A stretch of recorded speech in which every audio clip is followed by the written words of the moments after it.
Shoppers, welcome back.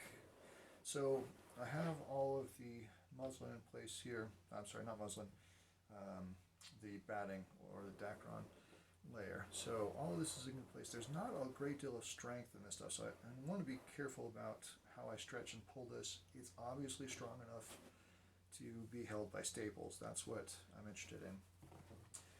And I recognized in watching my last video that you couldn't really see this detail I was talking about when I was trying to round or roll this piece over. By pulling this stuff back, I can break that sharp corner a bit, and that's where the jaggedness of the foam that I was cutting earlier, I'm not really worried because this stuff will compress.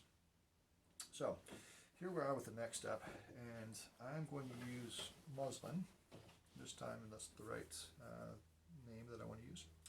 So muslin is basically just a thin cotton material here. There are different weights and qualities of this stuff. Sometimes it's being bleached like this stuff, sometimes it's unbleached. I don't know that any of that stuff really matters except for your final layer, your cover of the fabric. The cover is typically the fabric that you see on the top of this. If you're using a light color cover or fabric, then this bleach stuff makes a lot more sense. If you use the unbleached stuff, it has a bit more of a, I don't know, a khaki color or a brownish color, and that's going to affect a little bit of the color of what your fabric is. Okay, so pretty much the same rules apply for what I'm going to do here. I need to start tapping this in a couple places. I'm starting in the front. I've got plenty of extension all the way around. So just giving it a little bit of tension, and then starting more or less on the center line of this woven line. From here, this is where it starts to get a bit more critical, because at the muslin stage, this is where I have to really complete any of the shaping that I want to do with this foam. If I don't do it here, that's going to push everything off to that upholstery layer or the cover layer. Let me see if I can zoom out. There we go. Good. So I want to take all the stress off of that cover layer, which is the most expensive part of this. It's the showpiece, obviously. So all the shaping that I want to get complete is going to be done with this layer. The shaping started obviously with the batting, but here is our second and final opportunity to really make this stuff count.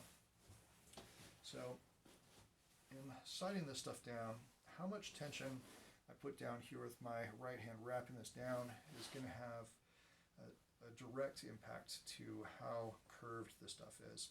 So I want to have a good amount of pressure on this, but not so much that I start to create this little valley that's a bit more severe.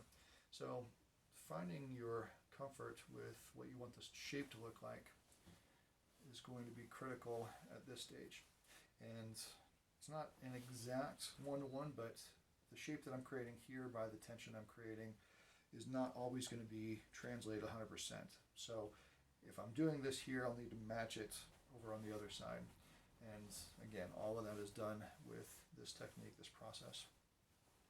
Okay, so left hand here is kind of working this stuff around, getting out wrinkles that might be present on the top of this, and then also bringing it down the length. The right hand here is just picking up the slack. Yeah, kind of like that. Okay, so doing that.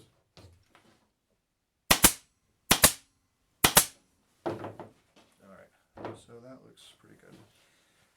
You can tell that there's a bit more of a valley here, a little bit less so on this side, but easy enough to duplicate. We'll start making up for it here by moving over slightly from where the staples that I just made were. Oftentimes, or I should say it's not terribly uncommon, once you've started with a row of staples here and then translated them over to that side, to have to come back and pull out the first couple of staples that you started with and then kind of even all this stuff out. I'm going to wait and see how I can do with the rest of this stuff. I think I don't need to do it, but it is not out of the realm of possibility.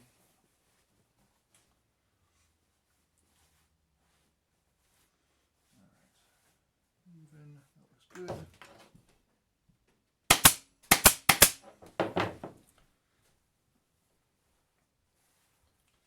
This is where, I'm not sure if you can see this, but this is where it really starts to come together, where I have a nice consistent curve, and I can start pulling these things down and pinpointing where I want the staples to hold.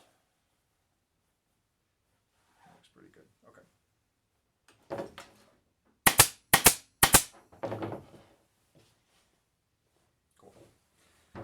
You see a fairly distinct fold here, and that's actually not a wrinkle. That's how this stuff was folded when it came on the roll. And so I'm not worried about that. If I were to leave it there and have this crease, that would be a problem, but it can easily be stretched out. All right, so this hand, I'm wrapping it around, but also pulling it out away from the center and kind of sighting down this line to make sure that these are very consistent. Okay, cool.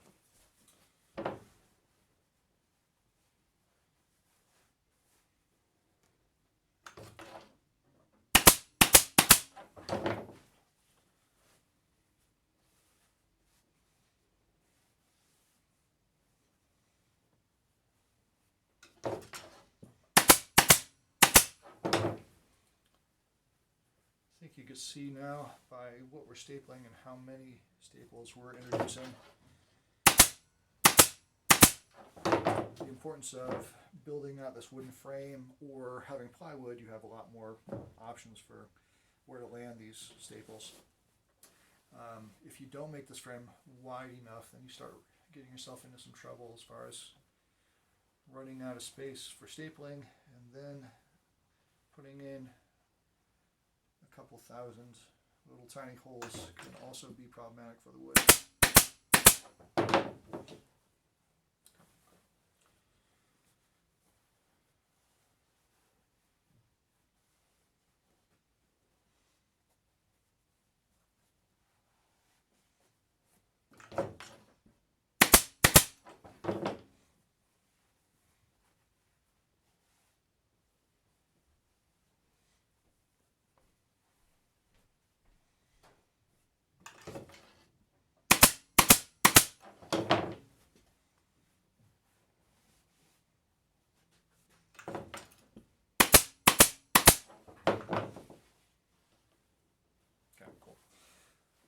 So I'm trying to make this as painless as I can to kind of walk through the process here, but sometimes it takes some effort to make sure that we're not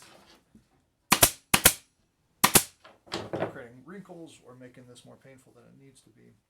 I want to get to the point where I can start talking about the corners of this as well, and then I'll turn off the camera and finish the work.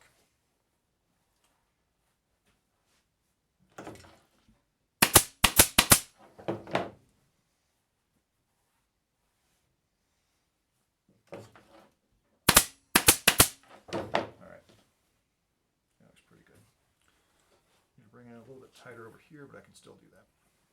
Okay, so at this point, if there are things that I'm seeing that I don't like, they also sell in an upholstery supply house something called a regulator, which is a long stick with a pointy metal end to it. It's basically like an ice pick.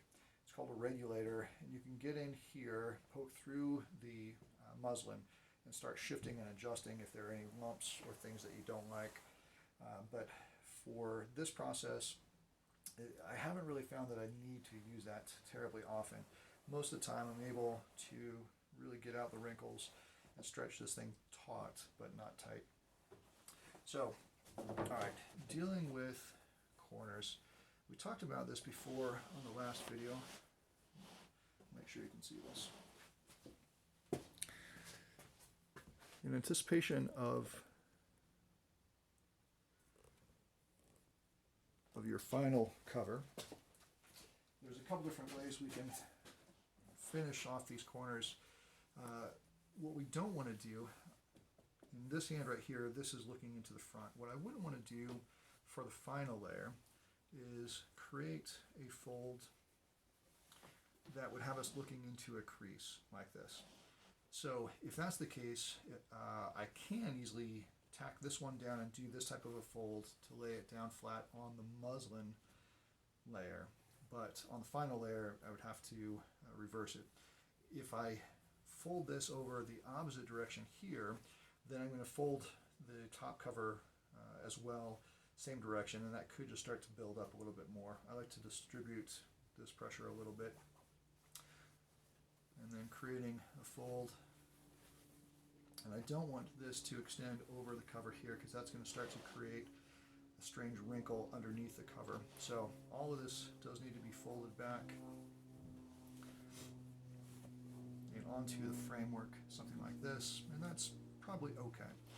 The other option here is that butterfly thing I was talking about. I can pull this back, pin this thing in, and then on both of these create a bit more of a tidy corner. And I think that's probably what I'm going to end up doing here, but I want to make sure that I have the right placement of these staples. So doing this, I want to make this foam a little bit tighter. Yeah, good. All right. So hopefully this will make sense in a second. So the amount that I pull this thing back here, I can start to ease that corner in, and then come back here and wrap this, and then this. Oops. Staple that one in a way that I didn't want. It's okay.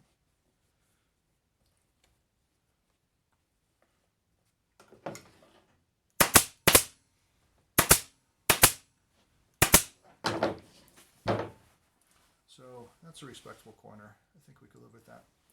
So I'll do the same on the rest of these corners and then pick up again when we talk about the cover. At this point, I'm done with all of this material, and there's no real benefit of having this much overhang in these areas. I was using it for leverage mostly to get it tacked down. Now it's done.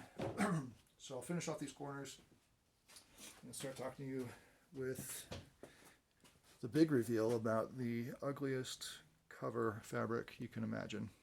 So I'll see you shortly for that.